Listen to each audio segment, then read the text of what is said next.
What's up, everybody? I'd like to welcome y'all back to another episode of Raw Brilliance. I am your boy, Mansa J, here with my partner. Your boy, King RU. What's good, people? Yeah. Back for another edition, man. How's everything going with you, though? Man, I'm good, bro. I'm good. You know what I'm saying? Another week, another grind. You know what I'm saying? How you been? I feel that. You doing all right? So, yeah, man, I'm straight. It's the same thing here for the most part. You know, just grinding, trying to get these shows on, like, my own platform. That's been, like, really difficult, like, trying to figure that out. It take a lot of money, like, to just upload them straight to your own stuff without going through, like, YouTube or Vimeo or something like that. And, yeah, with a kid on the way, it's kind of, I ain't trying to spend as much as they talking about right now. I So feel you. I'm trying to find another way to do it. But I think I found it, though. Other than that, man, you know, blessed and highly favored, bro. But yeah, man, it's been a minute since a couple weeks since we sat down. So a whole lot of things have been going on, such as we got a new sensation, you know, Mr. Kawme Brown. We definitely gonna jump into him a little later. We definitely gonna jump into him for real. He been going ham on Twitter and IG.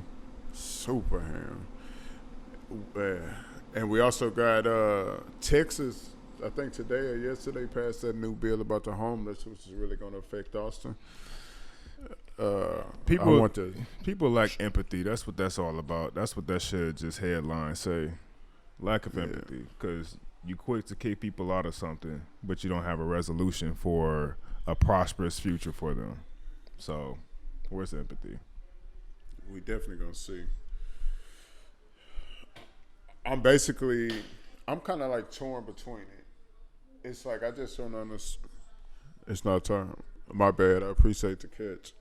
But it's like it is a serious problem in Austin, but it got to be like another way to go about it because they just going to be like throwing people in jail and shit. Well, it's not just an Austin thing. I've been talking to you about this for years. It's not just Austin. If you go to Chicago, you go to Milwaukee, you go to Louisiana, you know what I'm saying? If you go to any major city, it's the same shit. So it's almost like saying the way people have been pretty much sounding on. Look, I've been telling you I was listening to a lot of conservatives talk radio. So the way people have been saying or talking about certain things, it's almost like they almost would be okay with going to an extreme of like, hey, if you ever homeless, we're just going to sterilize you, essentially. And then, you know what I'm saying, we're going to treat you like you ain't shit. And if you ever come back up, we just want to make sure that we don't have any failure genes going further than that.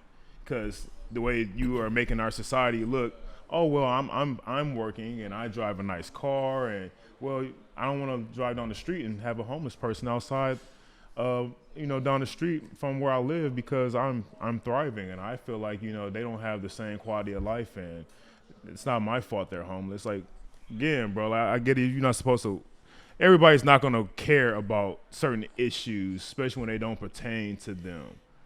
But you can't just negate things and act like it doesn't matter because just like if we were to find some utopia for, let's just castrate all these homeless people over here, well, then that's going to be a bigger problem down the road. It's definitely going to be a bigger problem. It's not really going to fix nothing. It's like, I want to know what type of resources they're putting behind. They're not putting any resources. That's the problem. Like, literally, they're not talking about any kind of reconstructing. They're not talking about rehabilitating. They're not talking about the overall wellness and well-being of these people. They're just trying to say, hey, man, get them the fuck out of here and don't put them in this park and don't put them, why are we talking about this park? Because this park is close to this school. Yeah. And these people, I mean, because one guy was like, he was like, man, I've been in Austin for 3 years.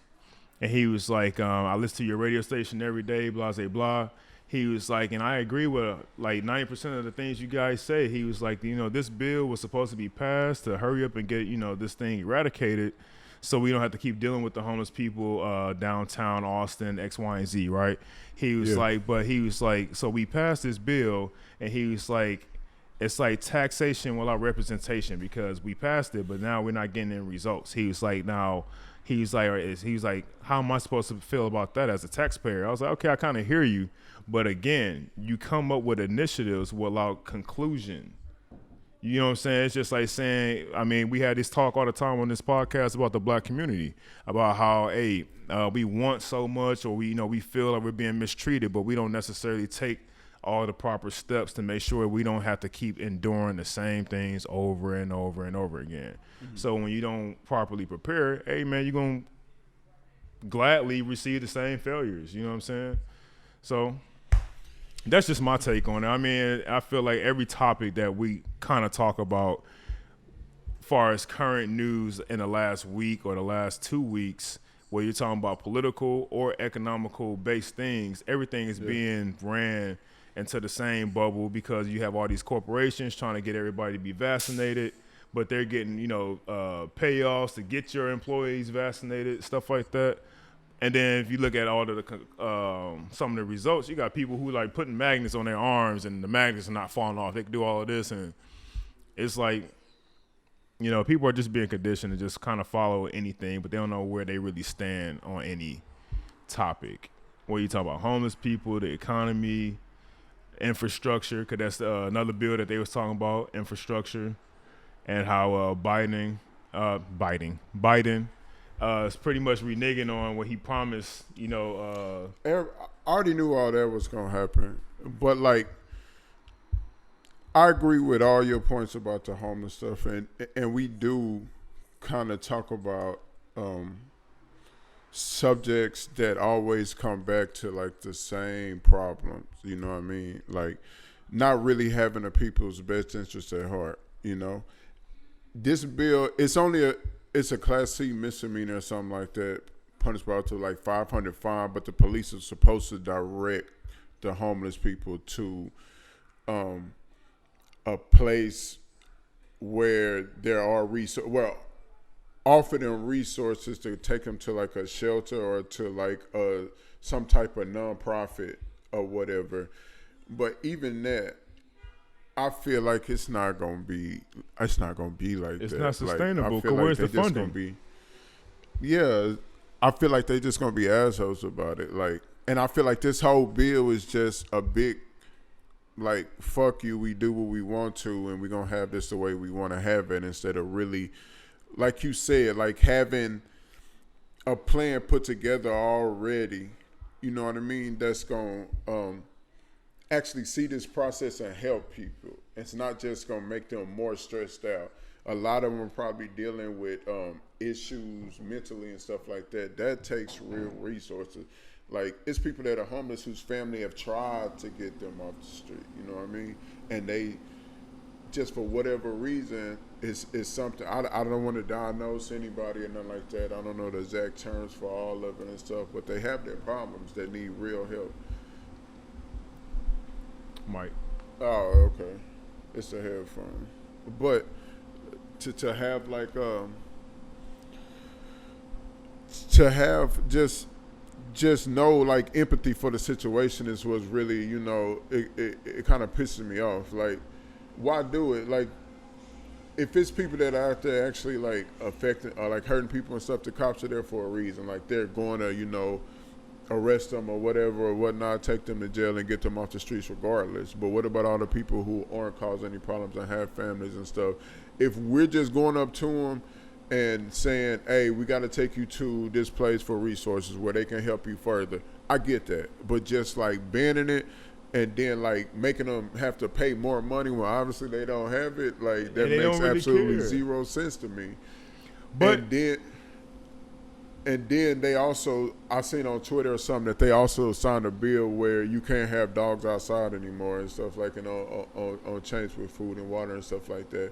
And I was like, they looking out, like for the animals more than people, which that is a good thing. I'm not saying that they shouldn't have that. Like, I have dogs myself, but I also grew up with dogs outside, you know what I mean? So I see it both ways. But my point is, like, you having more empathy for an animal situation than an actual human being. You pass these bills on the same day. It's like, okay, like, what is our like our goal here, man. Like, really, all these people are moving down here to Austin. More money is coming, more tech companies. All this money is here, and you can't tell them you can't build no facility. Elon Musk buying up downtown and, like, Soho and shit, buildings all over there. Like, my dude, y'all could get a building or something like that, or even build one that's out kind of where homeless could come, kind of like a co-op where you have, like, gardens and stuff for food and all that, which will help them, like, be employed, because they could sell their produce to, like companies and grocery stores and all that type of stuff, which, it'll be a non-profit. So you can actually like hire people on there and stuff like that. But also the money is going towards a good cause. Like you're using it to rebuild, grow, buy more land, help more people out. And it's like a cycle. At least it's something. I'm not saying that's a perfect plan, but it's just like an idea. Like, instead of just trying to round people up and get them out here. And I'll be seeing cops like under the bridges is rolling up and just be like grabbing people, like you driving on the highway and it's just like, damn, man, it's so sad to see the towns. And I wish I had the money to like build a co-op or donate to it, or just, or like try and find some type of way to do that. But I don't really like it, man. I see that something has to be done. I'm not saying I have the answer, but I'm just saying there's a better way. I'm just saying that big in something long term was what would end up happening is if you have people who can't afford it. Right, you have homeless. We're talking about homeless people. So if you have homeless people and they're being rounded up and they have a court fee, they don't give a shit about no court fee. So then eventually, if they end up in jail, that means that everybody that's paying taxes, now I'm paying taxes on incarcerating homeless people because they had an unfortunate time in life. So it's like it's punitive. You know what I'm saying? It's like damn if you do, damn if you don't. But at the same time, though, you can't just negate the macro aspect, because if I'm talking about homeless people and their situation, I don't want it to constantly impede mine, where it's like, well, I should have just been okay with them just living down the street compared to rounding them up and then eventually I gotta pay taxes on housing them in jail. Because some of them will just, I mean, they used to, or depends on the character of the person. But you hear stories about people would be like, oh yeah, this homeless man just committed a crime just so he could have 3 meals in a cot. That's what jail is. Yeah. And that's why I'm like, the way we look at the exactly judicial system and everything else, like, bro, a lot of this shit is just a fucking game. Just so the people that's already pretty much running the game, they keep winning, and everybody on the bottom is like, oh my God, bro, this don't make no sense. How do I get out of this jam? That be my problem. Like, they be doing shit that just don't. It's like you using all these resources to do shit that we don't even need, bro. Like, how many bombs and weapons and shit do we really need, fam? A couple nukes is going to end all this shit. Why we got hundreds? We not going to get them off. Are aliens coming to attack us? That we playing? If they came over here and we barely getting like to Mars and shit with robots and stuff like that, what you think they going to do to them nukes? Probably been thought of already. Like, what is the point of it? To look tough, look big, look bad, and have this facade. And I feel like that's all America really is, for the most part, is a facade, bro. It's a big flex. Like everybody on a micro and macro level, even in the hoods and shit, we all putting on it's like a facade. I got to be the biggest or baddest or toughest. If you white and you rich or something like that, you feel like you're the biggest. You can look down on homeless, so you feel like the biggest or baddest and toughest or whatever and shit like that. If not the toughest, but you got like a confidence and arrogance that come from those materialistic things. That's a mentality, though, and that right there, I've been talking about all week, and I'm like, bro, we it's easy to identify that from a white man, but it's a lot of minorities that pick up the exact same thing, that same shit, because you get to a point where you like, oh, bro, I achieved a little success, or I'm a little bit better than this person at this one thing. So you try to shit on that person. It's just like how I'd be like, hey, bro, I don't get on social media and I don't pass judgment on somebody's infidelity or they mishaps in life when they make bad decisions. Yeah. But I'm not going to justify why you made bad decisions. It's just like, when weeks ago, when we were talking about NBA YoungBoy, and you was pretty much advocating about, he's 19, he's a millionaire, he got, all this shit going for him. So to make a dumb mistake, it's bound to happen. And then that's when I countered it and was pretty much saying, not that it's bound to happen. Well, it is in a lot of incidents when there's no guidance and there hasn't been any guidance, it's bound to happen. That's what I'm saying. Like, but this is my point though. So me and my coworker was having this conversation, and I was saying, you know, cause we was talking about this and, you know, all this other shit we was talking about earlier as far as the political things. Yeah. And I was like, you know, people easily justify wrongs. You know, when it fits you, and it's like, oh, you know, well, because I kind of fit this social club, or because I am a trap dude, or because, you know, politically I fit this persona, that I'm gonna just, you know, okay some things and, you know, turn my cheek to the other things. And I'm like, you know, you can't. It's just like right now. Who? Right. I'm saying, like, right now there's a conversation about the John Marshall, changing of the John Marshall schools. You were talking about that earlier before we got on, but yeah. So I'm gonna tie that into this. So, on these talk radio stations, you know, you got a lot of people that's upset about changing the John Marshall law schools because they feel like, you know, cancel culture is pretty much eradicating everything. And, you know, I'm not advocating for cancel culture because it's pretty weak to me. But at the same time, though, I am for eradicating the faces of racism. So, yes, John Marshall, all the facts about, you know, he was one of the main faces of the judicial system back in the early 1800s and all this other stuff, right?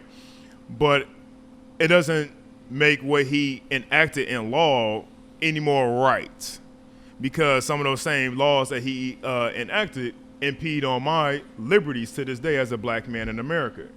So when you listen to a lot of these people get on these radio stations and they be like, oh, well, you know, so what if the black community feels like this? You know, this man was a fucking, you know, he was the shit, this, that, and the other, you know, pretty much just gassing it up, you know, because they believe in this type of America. Mm-hmm. And it's like, damn, dog, it's like you want America to be peaceful, but you're advocating for somebody who was clearly racist and enacted racist policies. Right. But you want us to talk about how racism is dead. How is it dead when you constantly are cheering and hoping that we hold on to these same principles? It's like you can't have, you know what I'm saying, your cake and eat it too. I think about that often. Like, where do they even? It's the same thing with the Confederate flag or whatever and shit like that, right? It's like, bro, I would be arguing with like white people from the South. Like, I'm from the country, so you know I've seen the flags on the trucks and all that type of shit like that for forever, right? Which at first when I was younger, it was just like some Dukes of Hazzard shit. That's the thing from my grandma used to watch Dukes of Hazzard. So I had the little toy car, had the flag on the top. I didn't think nothing of it. But when I grew up and like actually realized, like, it didn't even take long, probably when I was in high school, you know, when I finally like, oh shit. Did you get that little chill of like, yeah, no, understanding? I mean, it's like I really was repping like Dukes of Hazzard shit, had the little toy car and everything, right? And it just like, so I'm arguing with them one day and I'm just like, bruh, do you really not understand where we coming from right now? Like, I just got to the point where like, on a basic fundamental, just me and you right now, fuck the bullshit and everything else, you really can't understand where I'm coming from with this. Where did that flag, how did it come about? What is it about? What does it represent? And the same thing with the, with what you talking about right now with the John Marshall thing or whatever. This dude was like, I guess like born in the 1700s, like was on the Supreme Court and stuff like in the 1800s, early 1800s. It's like, who gives a fuck? Like, it's clearly messing with someone, messing with, not if you black or whatever, what he did is facts. Who he was is facts. And it was like why does it matter to you? Like, why, if this dude really hurt people and you know this, really was about that bullshit, and we know this, and we're still going through it. He don't affect your life at all, but as far as the judicial system and shit, which they are steady amending and overturning shit to this day about all the stuff that they passed back then and shit like that. What does it really matter to you? Why this big uproar just for somebody else can have peace of mind? If it's not affecting me, bro, I don't care. But then they say, well, it's the same thing with the flag. No, the flag is affecting me. Every time I see it, every time my grandma sees it, every time my uncles, my mom, it represents something. It's affecting us in today, into now, in a right now, in our mental. It's like a bully tactic. Like, we can have this flag and do this shit right now if we want to. That's bullying, bro. It's like, I'm not going to take no bullying. I don't care if it's a symbol, a type of bully, or a physical bully, or whatever. Like, I was raised, you bully the bully and make sure everybody good.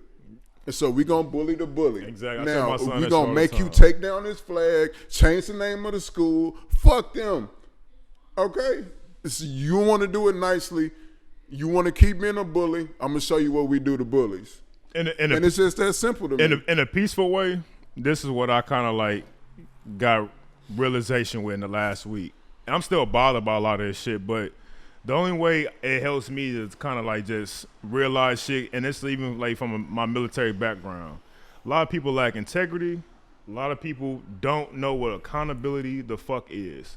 And it's not so much like saying, hey, bro, I know where my wallet is, my phone, and my keys in my back pocket. It's more so definitely like, hey, what I do is going to affect my kids, it's going to affect my, you know what I'm saying, my community.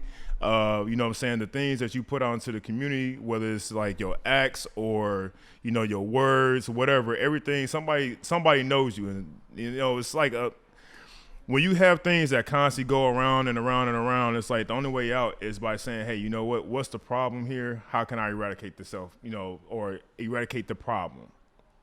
So when you don't have accountability, people place blame.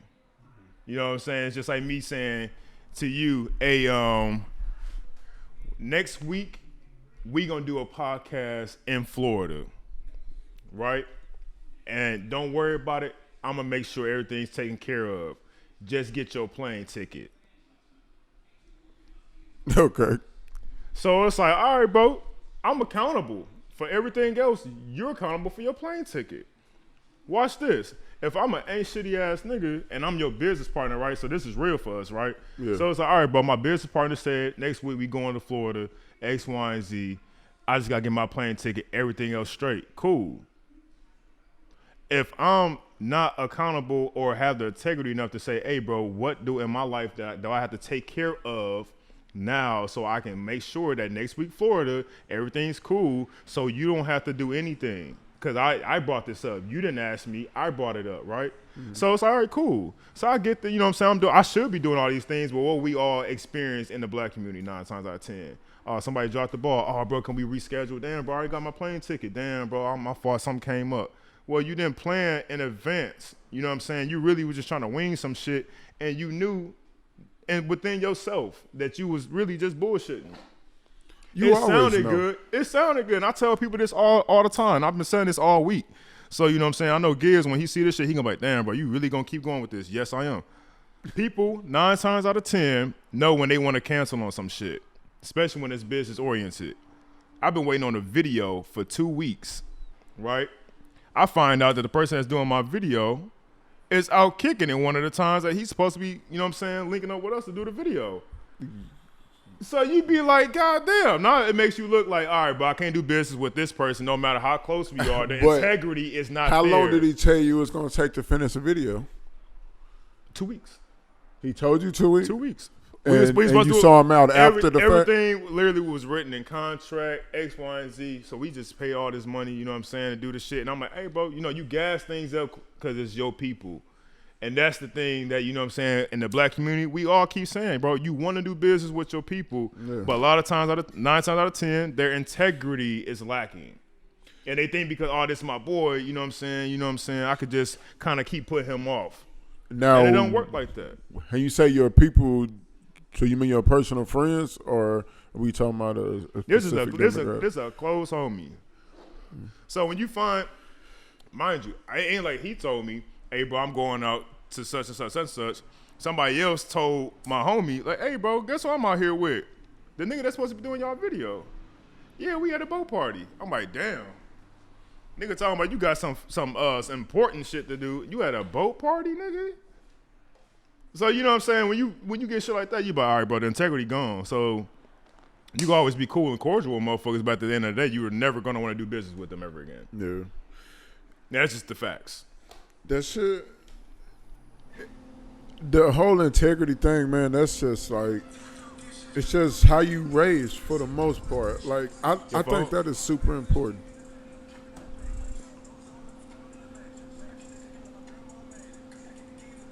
Oh, boy. I got music playing and shit. What is going Yeah, on? you just hit play on your headphones. But yeah, though, my bad. All good. But integrity, man, that's just, it got a lot to do with how you raise. Not saying that you can't change for a better person, you know what I mean? You gotta have it in you. I know I've grown a lot over the years into, I'm nothing like I was when I was in high school. Pretty much like fundamentally, yeah, I am. I've always been like nice and I don't even know if nice is what you call it, but just like I lead with respect. Respect. I'm about to say respectable. So like I'm big on respect. Everybody I come in contact with, you not gonna feel disrespected by me.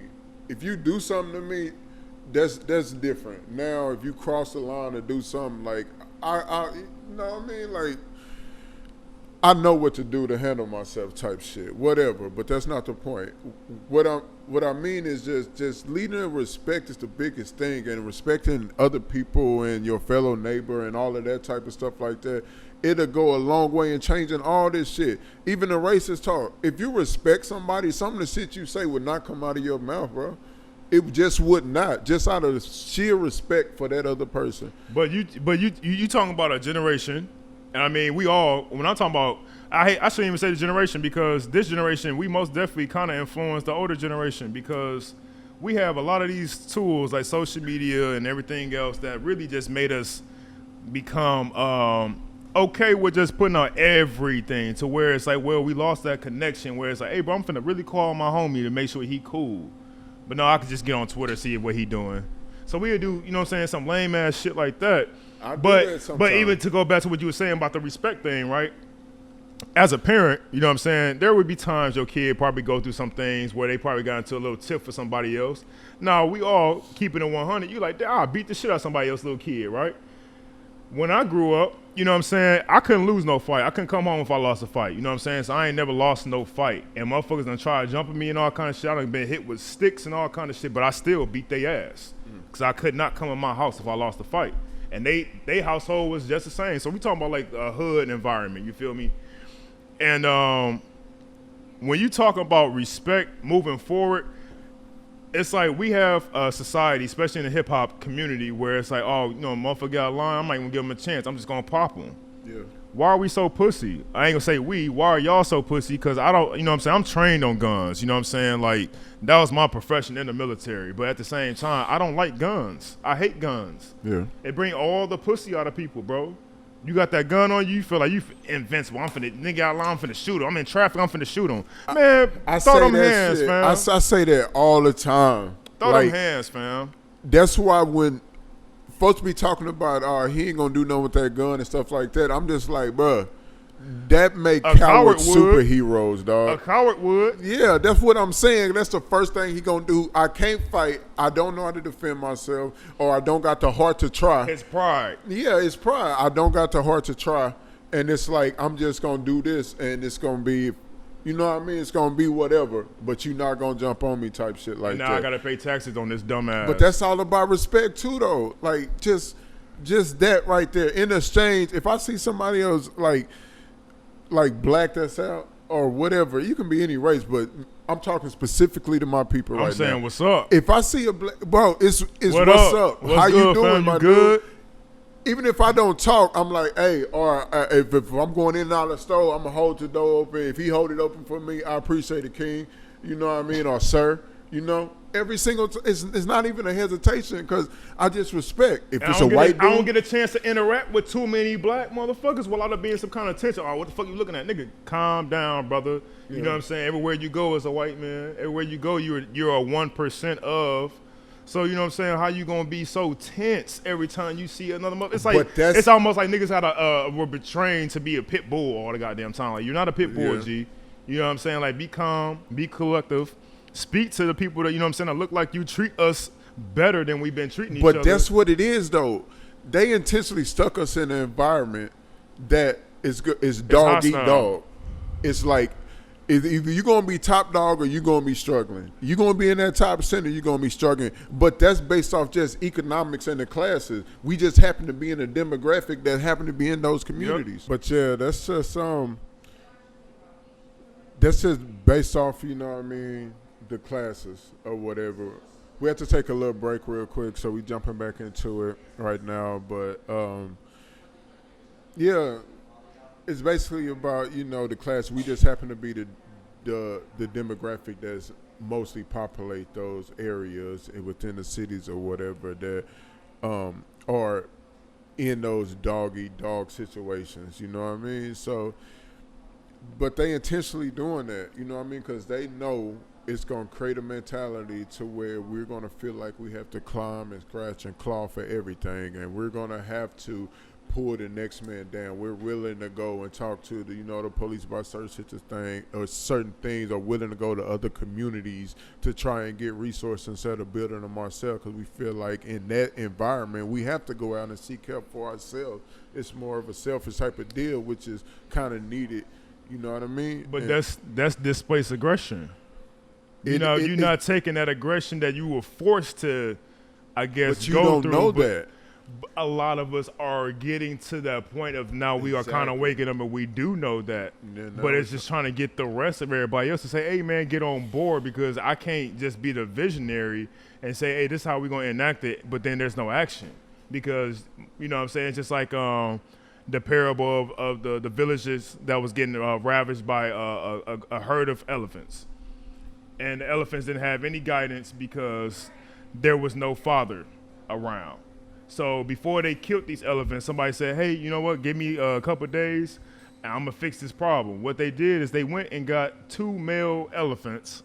And when the male elephants came up on that territory where these elephants been tearing up these little villages and everything, them elephants stopped and they literally turned around and walked away. And everybody said, bro, how'd you know that was going to happen?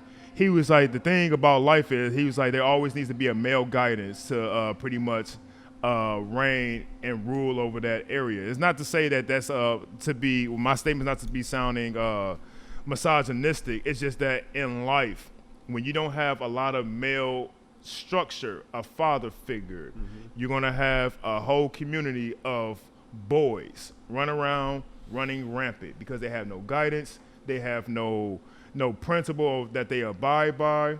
It's just like how we talk about, the snitching culture. You know, it's like, we about, oh, well, I'm not going to snitch because that's not my business. Or, you know how it is, just culturally, how we just view snitching. Yeah. But at the same time, though, when it comes to somebody doing wrong by you want a motherfucker to do what?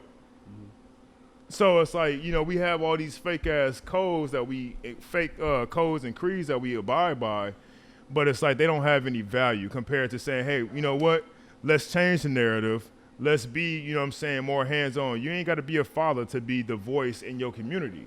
You know what I'm saying? Being, just being present alone and saying, hey, bro, y'all going in the wrong direction. Let me tell y'all something else about stocks. Hey, bro, y'all heard about crypto? You how old are you? You 14? All right, bro, you can get this shit. Let me tell you something. Let me get $100. You know what I'm saying? I'm going to show you how to make some money. But if you don't expose them for things that are already going to enact in their life in the future, they ain't going to be prepared when it's time for them to have to do it all the time, because mom and dad may die by the time they're 18.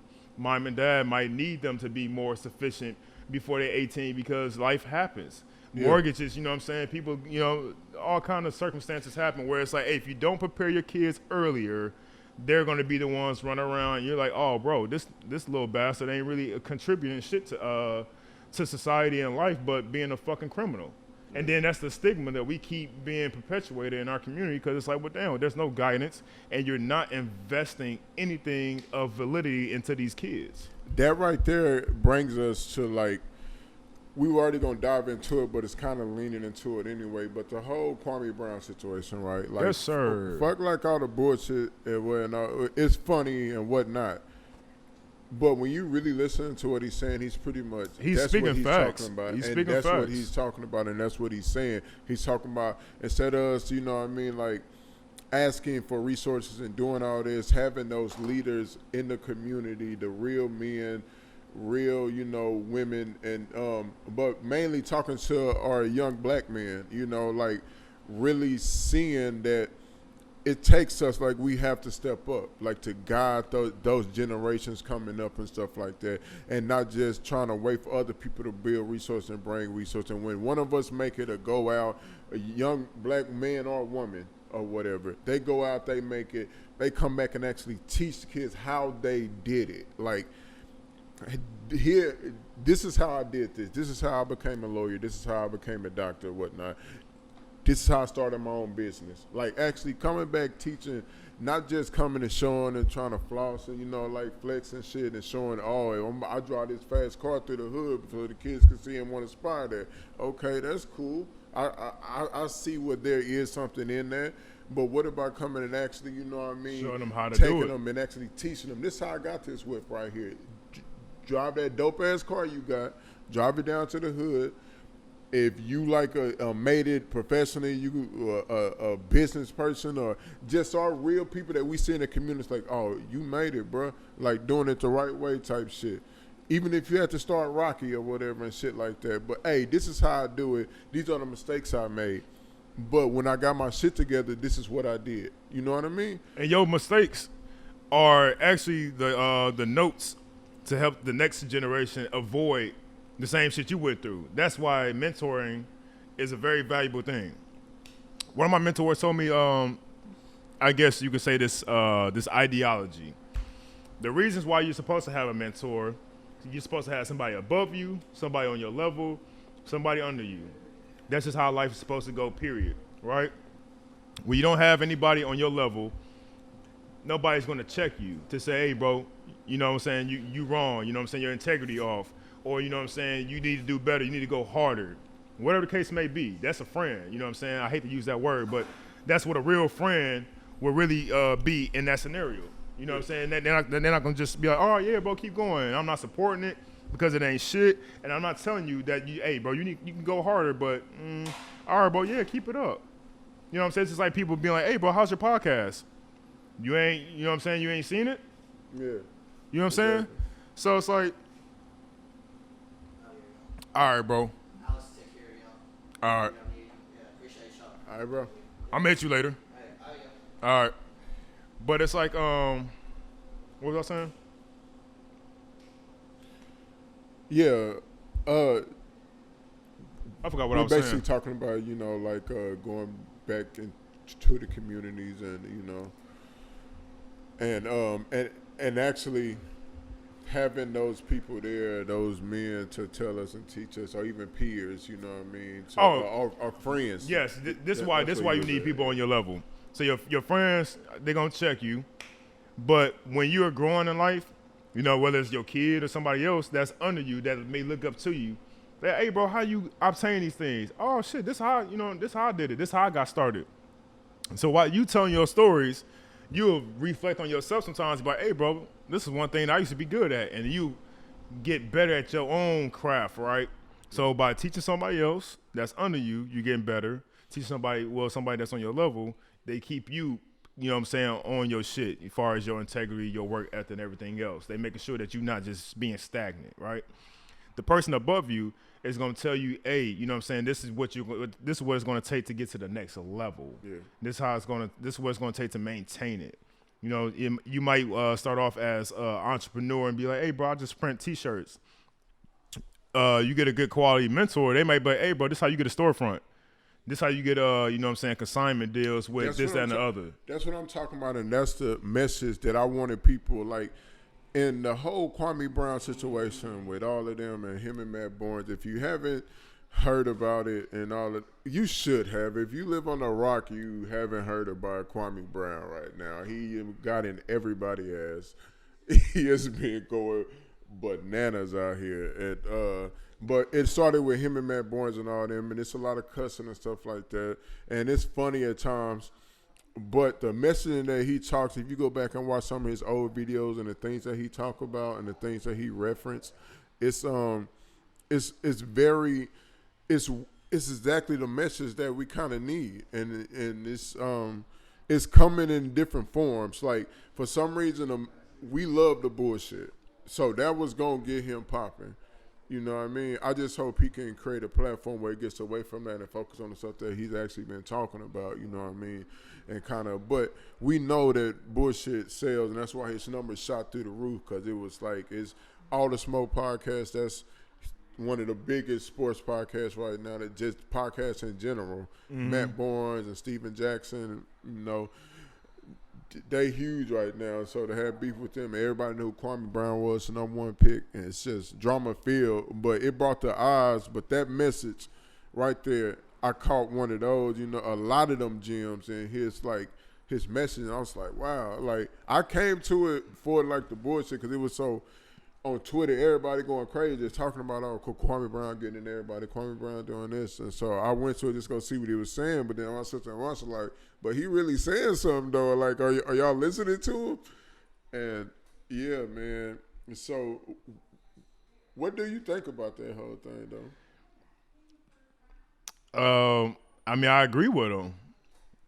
I don't necessarily agree with, you know what I'm saying, like, you know, the hype of, you know, the attention behind it per se. You know, I'm not really, you know, I don't like gossip and all that, but the message is it is what it is. Like, you know what I'm saying? You got a lot of men talking about, oh, bro, and I've been talking about the same thing when it comes to like the how the hip hop community just got like perverted with just thinking like you gotta just walk around in Balenciaga and all this designer shit, bro. That's not what we are about. You know what I'm saying? That's what it kind of evolved into, but that's not what it should just end all be all with. Yeah. Because when you're talking about a career, you do a career for what? Success. To say, hey, bro, I didn't have something and I obtained it. You know, I achieved this goal that I had, and this is how I'm going to sustain my livelihood moving forward. Or at least that this thing established a new quality of life for me, that I could probably put this thing off and move into another business venture. But when you constantly looking at it like, oh, bro, yeah, you get in the hip-hop game, you got to sell drugs, you got to do this, that, and the other. And it's like all these little kids looking at it. It's like, well, that's damning, because they thinking, all right, I got to do all these different things and put myself into an illegal bind, right? Most of them are not going to get out of that shit. So then when you're not getting out of it, it's like, damn, I'm still idolizing this one celebrity, and he ain't really giving me anything sound in life that's going to help me get to the next level. Songs are supposed to get you through moments. You know what I'm saying? It's supposed to make you feel good, you know, catch a vibe, whatever. But it ain't supposed to be like, all right, bro, I'm finna shit on you and make you feel less than a person, right? Who listens to a song like that? So why would you follow a celebrity and then it's like, well, damn, bro, I'm trying to keep up with the Joneses. You don't have no money, bro. You got a 9-to-5. You work an hourly job. You know what I'm saying? You can't afford the same shit they can. So to perpetuate that image and say like, well, for little kids, I ain't saying like celebrities are coming out saying, oh yeah, you gotta wear this shit. Like, no, it's just that they made it and they gonna keep wearing it. But most of them probably ain't putting any they money to the side to invest. You know what I'm saying, in crypto or anything else that's like, hey, bro, if I have another year of a pandemic and I'm not doing tours, am I okay? Even if you invest in what you wearing, that shit that you like spending all that money on, you know what I mean? It has no value. It's for the season. If you buy Jordans all the time and invest in Nike, it's not a safe, like pretty safe bet that it could grow. That's an investment. That's what I mean, though. But most of them ain't. Even a small thing, but you saying a lot of them not.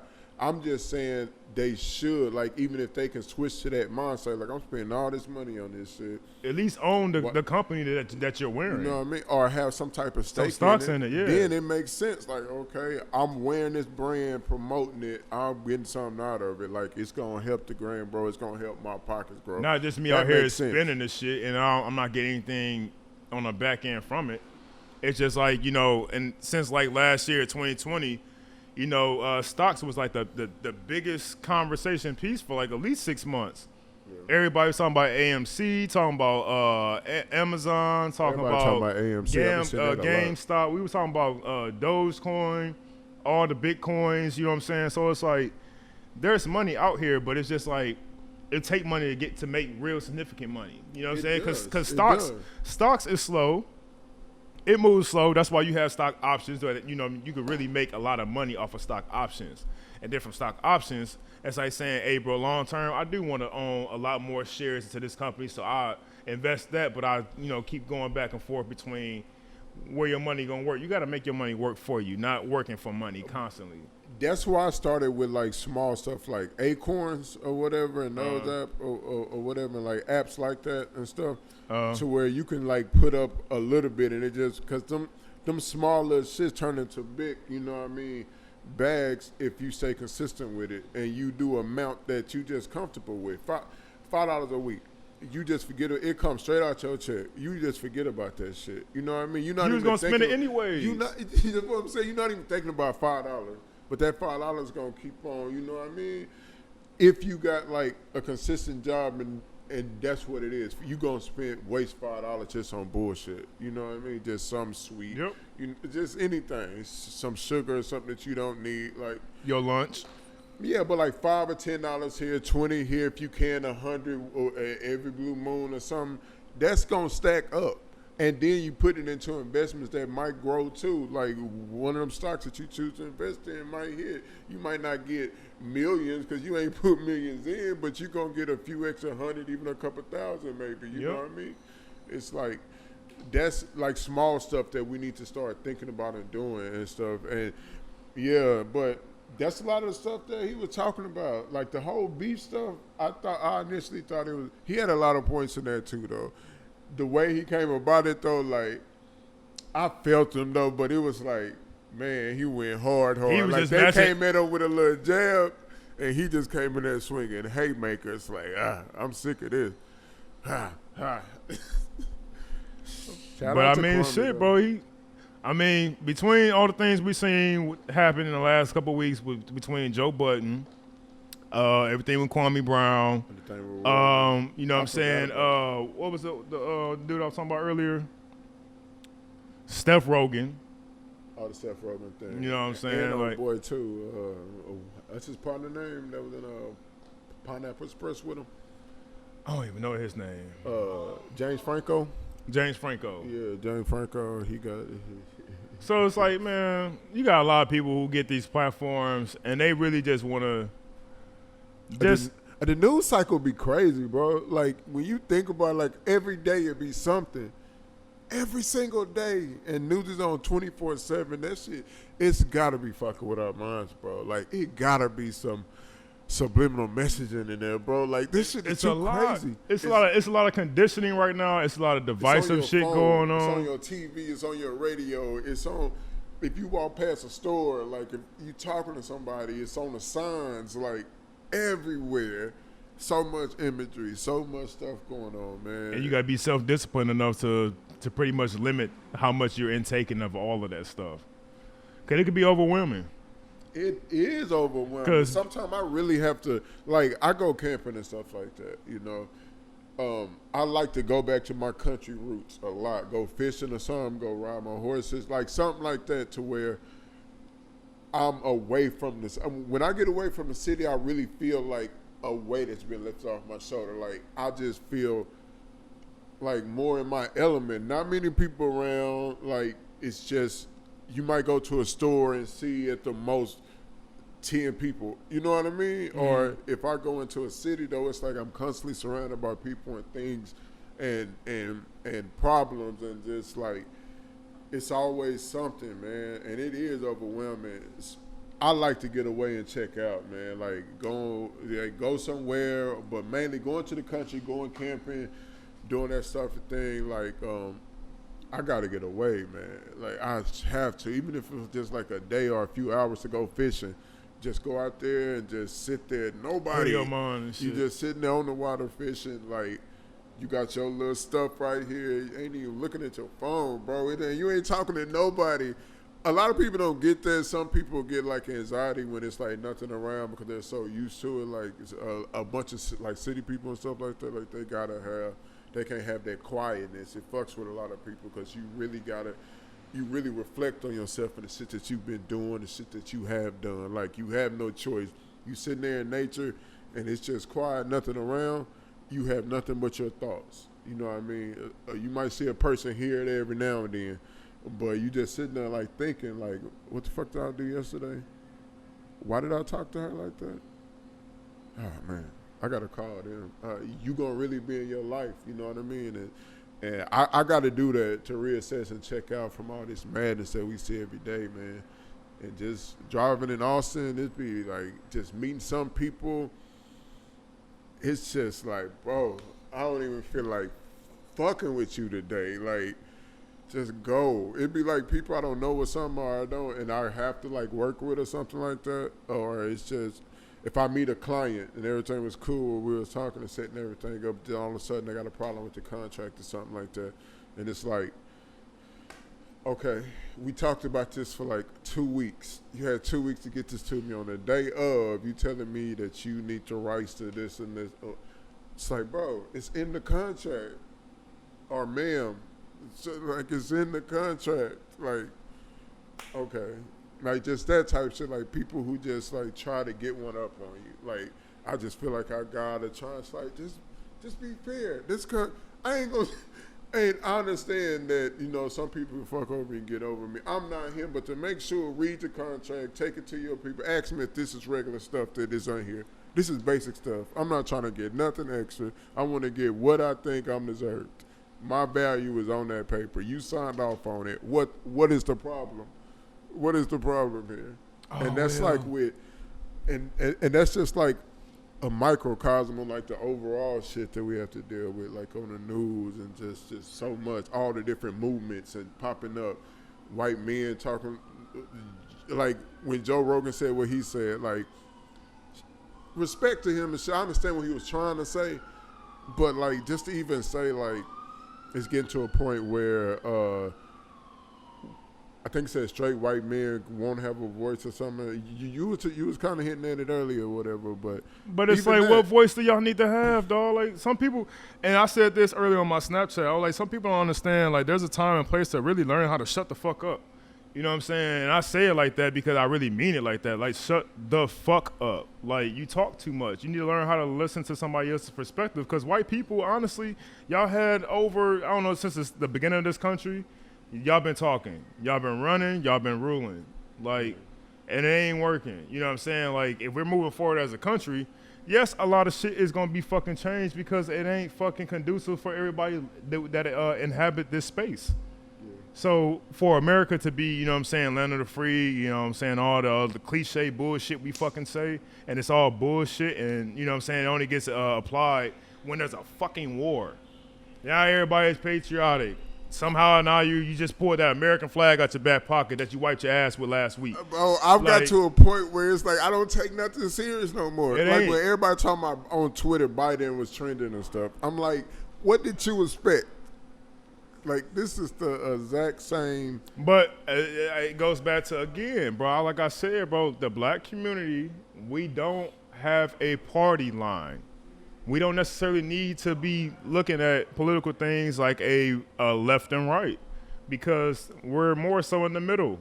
Most of us are in some ways spiritual, and I'm not going to use religious because for the spiritual ones, we understand like, hey, it's bro. Religious. Like, no, there's the difference between religion and spiritual. That's why I said spiritual. Obviously, but I mean, being spiritual or religious or whatever, even if they say they're religious, they fundamentally believe in like Christianity like principles kind of subconsciously. Like even if you say I'm just spiritual but I don't really have any in the back when you still living by the 10 Commandments kind of. I shall not steal, kill.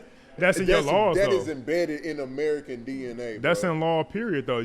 Everybody abides by the 10 Commandments. But that's what I'm saying though. But there are a lot of people who don't really, they truly don't give a shit about that. Like they do what they want to do type shit. Whether they are consciously knowing that, but I'm talking about most people that say I'm spiritual. A lot of people that really are atheists that don't believe in nothing, they just be like, oh, I just. And they're still literally having to abide by the rules of the land of the Bible. Yeah, well, not the Bible, but like the rules of the land of the law. Because it's law. But my point was, I don't think you got mine.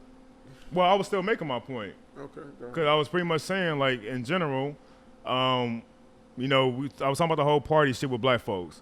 We don't have a party. Most people are just throwing around slang words like liberal, conservative, X, Y, and Z. So it's divisive. Those are trigger words. You know what I'm saying? So it's like every time you, as a black person, goes and says anything to a white person, it's going to be, oh, you're liberal.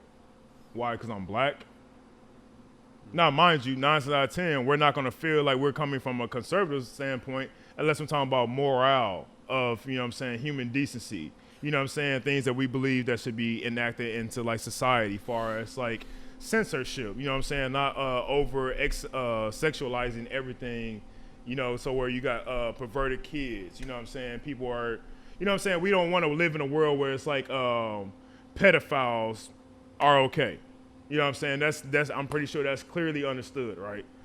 At the same time, there's a lot of things that happen behind the scenes in certain hierarchies that, you know what I'm saying, they get exposed. Like Amazon's dropping a motherfucking show about Hillary. And, you know, supposedly how she's a motherfucking a succubus. And all this other stuff. So, yeah, it was reading. But that's just what I'm saying. Like, everything is just pretty much divisive between black folks, and we just need to learn how to just, again, make your own self-government, come up with your own initiatives and enact those things. Stop depending on the Democrat or the Republican Party to, oh, yeah, they're going to take care of this and promises. Like, you're getting promises from white motherfuckers, dog.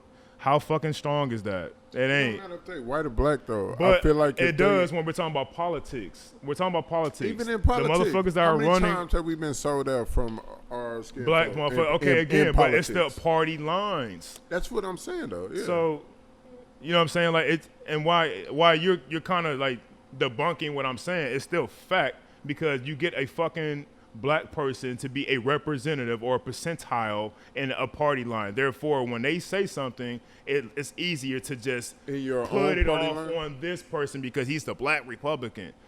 That's how you easily spin things off, and that's why I'm saying, like, bro, like, all of that shit, it literally is just a party line structure because it's all white ideology based. And it's just that we got that one person that got up there and motherfucking is somewhat successful in this party, and now he's advocating on behalf of all black folks. No, nigga, he's not. He's trying to motherfucking sway the fucking or swing the votes because he's one that is the token. Oh, okay, I'm a Republican. I'm slide over here. Oh, you know what I'm saying? What's his name? Benny Sanders, not Benny Sanders. Ben Carson. Ben Carson. You know what I'm saying? Like, you get motherfuckers like that. But that's what I'm saying, though. We pretty much were saying the same thing, but what I was trying to get at, are you trying to say, like, we need to start, like, our own party and have our own black person? Because I'm agreeing with you. It don't matter if they're black I'm not or saying, white or whatever. I don't want to. Hold on. I'm not trying to say, like, I'm just trying to figure out if you think we need our own party because, like I was trying to say, was the exact same thing you were saying is it don't matter if you're white or black or whatever within the Republican and Democrat Party. It's all the same ideology to the base. It don't really matter. Like, so what I'm saying, we need like our own person, like somebody that we're funding, that we're supporting as a people, or as even if it's not only black people in this, but we develop this. It can't be a person. Reasons why it can't be a person because we will literally become the same replica. Watch what I'm saying. I'm not saying one person. Watch what I'm saying.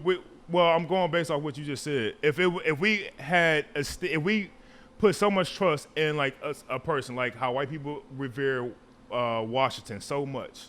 Oh, he was 18 and he, you know what I'm saying, was a war leader. And again, he had enough integrity to say, hey, bro, we left this country over here to come to America so we don't have to fall under a tyranny, under one person, so we can have our own democracy. But that's what I'm saying. Our own party, though. I'm not talking about... For black folks, let me get to my point. For black folks... But you don't even understand mine. I'm trying to make it make sense. For black folks, it's not so much that we need a party line. We need a community ideology, something that we move forward on. Because when you make parties, that's something that in the future is going to be something that's going to be divisive. Oh, because you're black, you gotta be with this. I'm not trying to make something where it's like, oh, because I gotta be with this. It's like people have to change their mentality, how we move forward. I understand that. I understand it needs to be an ideology within our community. I get that. But I'm also saying this is still a political thing or whatever. And if we're not backing a person, or if we don't have some type of party that is majority us, I'm not saying it got to be all black. I'm not saying you got to be black to be in it. What I'm saying is fundamentally, funded by us, started by us, majority us, right? That's what I'm saying, where we have people all throughout, not just one person, we hoping to get the president, talking about in the Senate, in Congress, like in that. You know what I mean? We have our own party. it's not just going. It's just like the Republicans are not all white. We do have black Republicans. We do have, a mixture in the Democratic Party. I'm saying the same type of deal, but with our community. After we get that ideology that you're talking about, where we can drive it home, because without that, it don't work. I'm gonna tell you why I said what I said and the way I said it. I said everything that way because when you say Black Lives Matter, I ain't read fucking shit on Black Lives Matter ever. But I can tell you that black and white motherfuckers don't know shit about Black Lives Matter except that somehow the shit turned fraudulent. I hope you like what you just saw that video, man. If you do like the content, please like, share, subscribe to the channel and all the other social media platforms. But if you really want some icing on that cake, visit www.rawbranchmedia.com. We got all our content on there. I'm talking about articles, I'm talking about interviews, podcasts, we talking about kicks, man, other shows, more shows coming, more content coming, and that's because of you to help this thing grow. So please like, share, subscribe, tell somebody about us, let them know what's going on over here, man. And we're gonna keep on bringing you that good stuff to help build the community and help the culture. So until next time, I hope I see you soon, man. We out.